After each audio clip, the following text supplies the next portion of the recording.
Welcome to Cooking and Cocktails at the Cabin with me.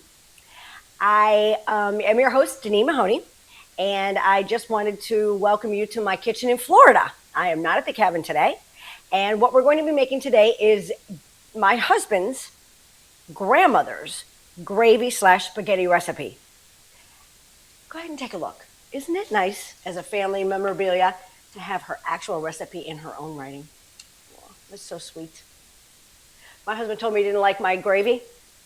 So one of the requests after we got married was, please find out my grandmother's recipe for spaghetti sauce, because one of the things I remember going to Ohio and having her recipe. So I accommodated, and I've been making it ever since.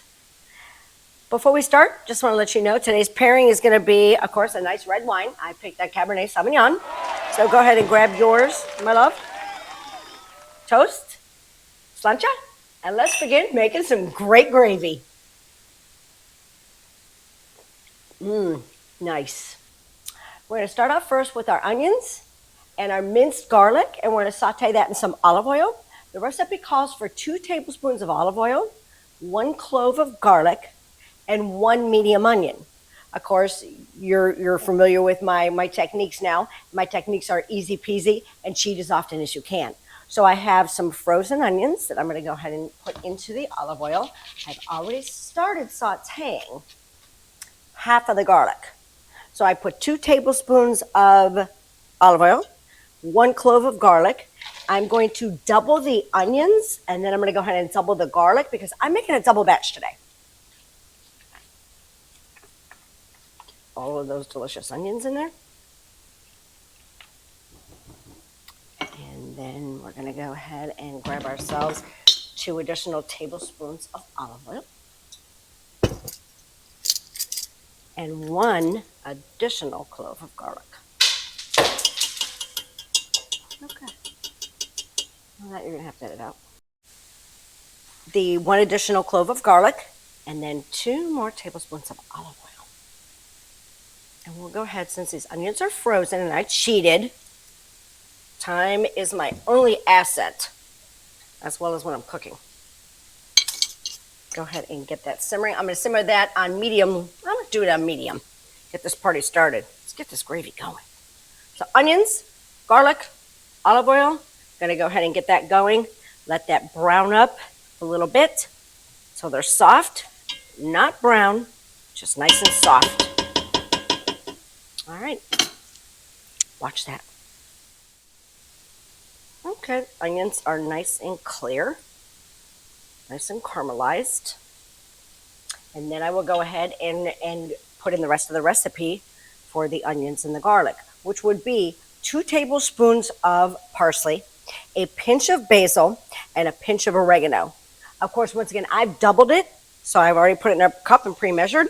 So we're going to go ahead and add that to the onions and the garlic.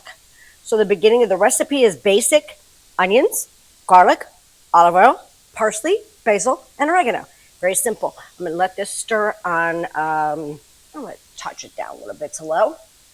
Let that kind of blend. And then we'll proceed in a few minutes.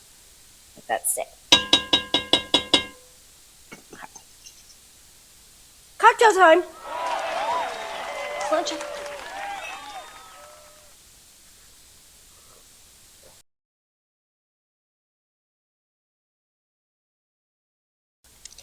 So what I've done so far is I added 2 pounds of ground chuck to the onions, parsley, basil, oregano, and garlic, which has been sauteing.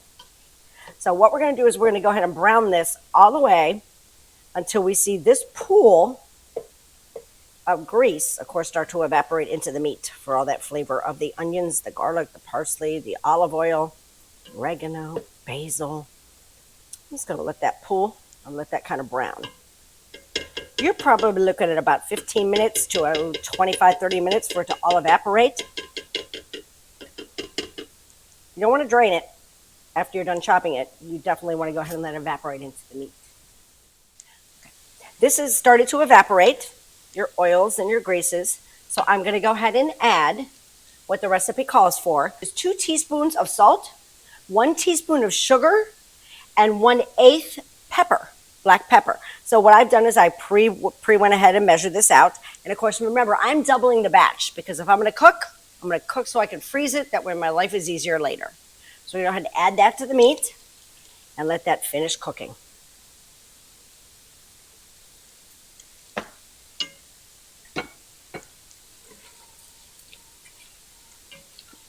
Grandma Wells' recipe is a very simple recipe.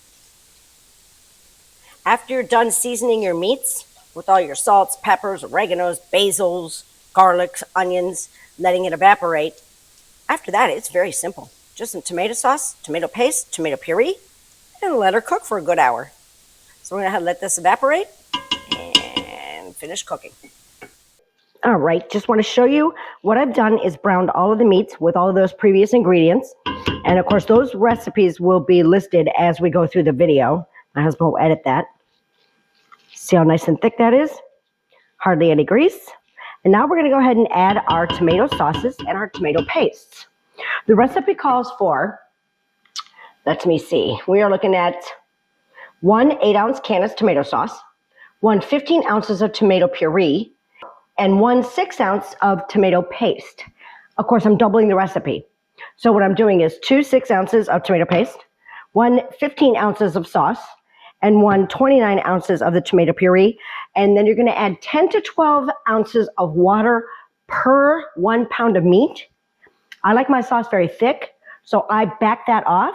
And I'm only going to add 12 ounces of water and rinsings per double batch. That makes your sauce nice and thick. So I'm going to go ahead and get that started for you. Add the paste first. Get that starting to smooth out.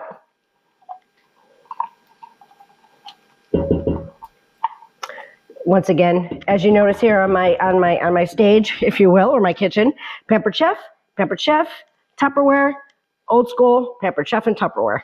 Always my favorite tools. All of my measuring sticks are Pampered Chef and Tupperware. I guess just something to talk about while I'm standing here doing this for you. Tomato sauce. Tomato puree. I'm going to go ahead and get this stirred up real well. And then I'm going to do the rinsings for you.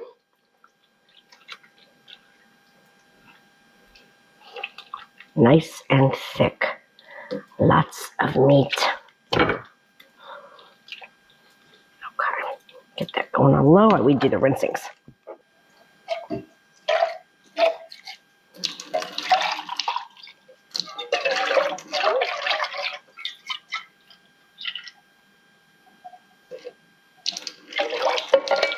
I live on well water at the cabin, and I live on well water in Florida. So I always use my RO for all my cooking. Our reverse osmosis and treated water. All right, folks. Ounces. And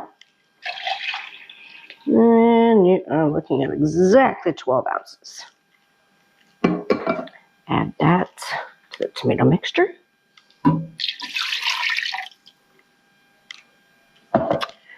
Okay. Once you get this all mixed in, there are 2 other ingredients which Grandma Wells always used in her spaghetti sauce. One is Worcestershire, and the other is Tabasco, which I couldn't believe. But I've made it without it. It doesn't taste nearly the same. So I am going to go ahead and get that for you now. We're looking at 1 teaspoon of Worcestershire sauce. So, of course, we're going to double that. And then 5 to 8 drops of Tabasco. So, of course, we're going to double that as well. Since I've been making this recipe for over about 35 years, since I met my husband, I kind of go a little heavy on the Worcestershire. I find it makes it a little bit more of a bite. So there you go, nice and heavy.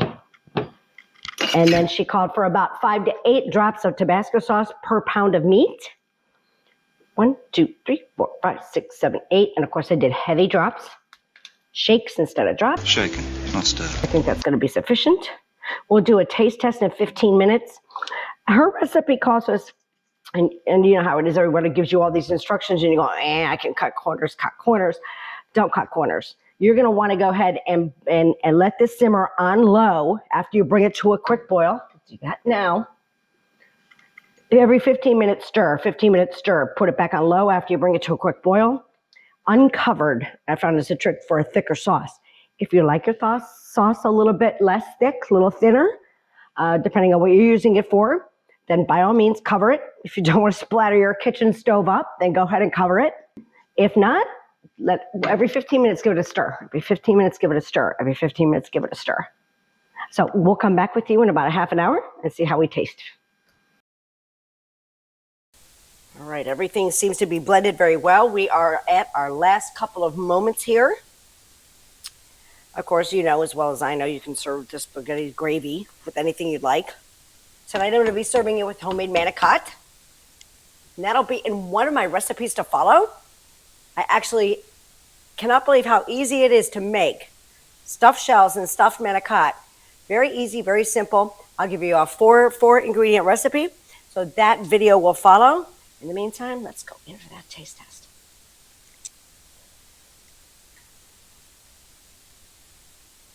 Mm-hmm. Gravy, just like Grandma Welsh used to make.